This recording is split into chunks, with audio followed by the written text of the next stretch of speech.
In Genesis 8, some sweet words. God remembered Noah. I bet that was good news for Noah. I mean, think about it. Nobody's left. He's stuck on this boat. His wife, his sons, their wives, these stinky animals. It's never happened before. His friends are gone. He's seasick, maybe. No end in sight. He's on this cruise that never ends. It's worse than having COVID. The sky is dark. The waves never let up. He's out on this ocean. And he'd never even seen that before.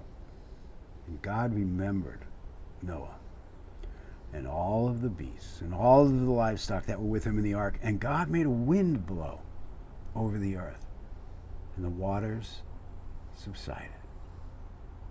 And the fountains of the deep and the windows of heaven were closed. The rain from the heavens was restrained. Now remember, if the deep had broken up, there's now a place for the water to go.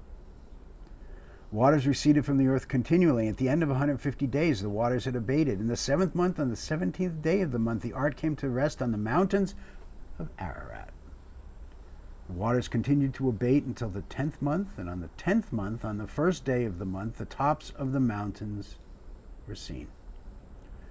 At the end of the 40 days, Noah opened the window of the ark that he had made and sent forth a raven.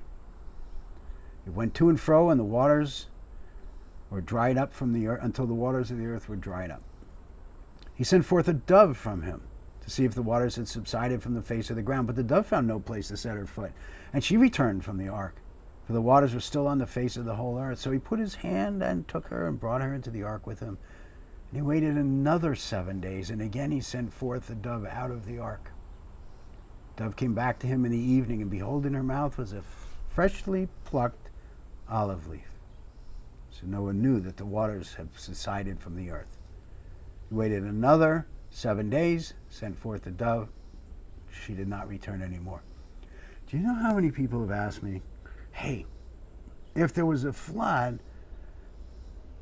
how did it get an olive branch? And you know what my answer is? The whole world was flooded. The ground broke up. The skies collapsed. He built an ark with no plan in mind, and all you're worried about is an olive branch? What are you, nuts? It's like, come on. There's so many details that we don't know. It's like, okay, the world was flooded, but all these things were there in the first place. It's like, okay, and in different parts, the flood goes fast, the flood doesn't go fast.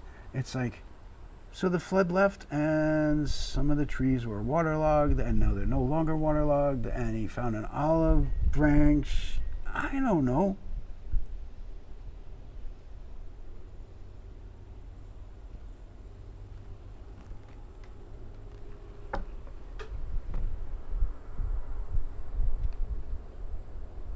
The 601st year, in the first month, the first day of the month, the waters were dried from the earth, and Noah removed the covering of the ark and looked, and behold, the face of the ground was dry.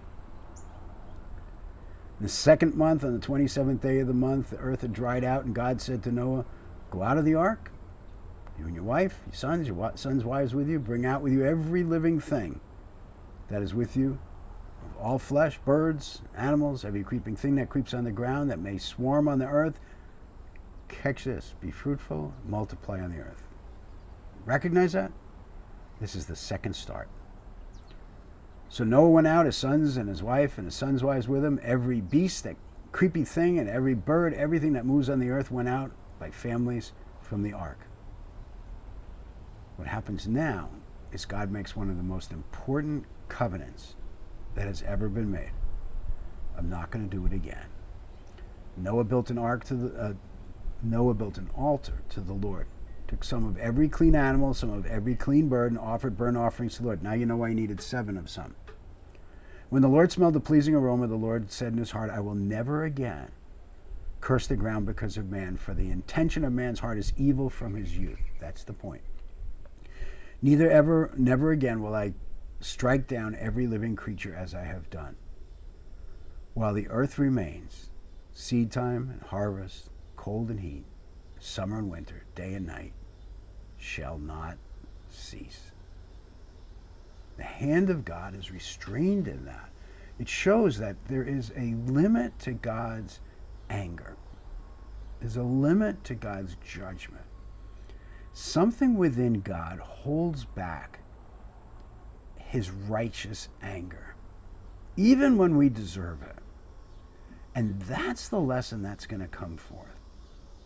Even when we deserve it, even when we sin against God, even when he's justified to wipe us out, something holds him back.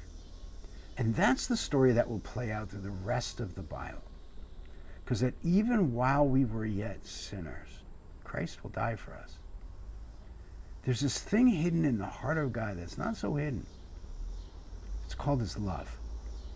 He has such a great depth of love that even though we have rebelled against him, he's going to make a way back.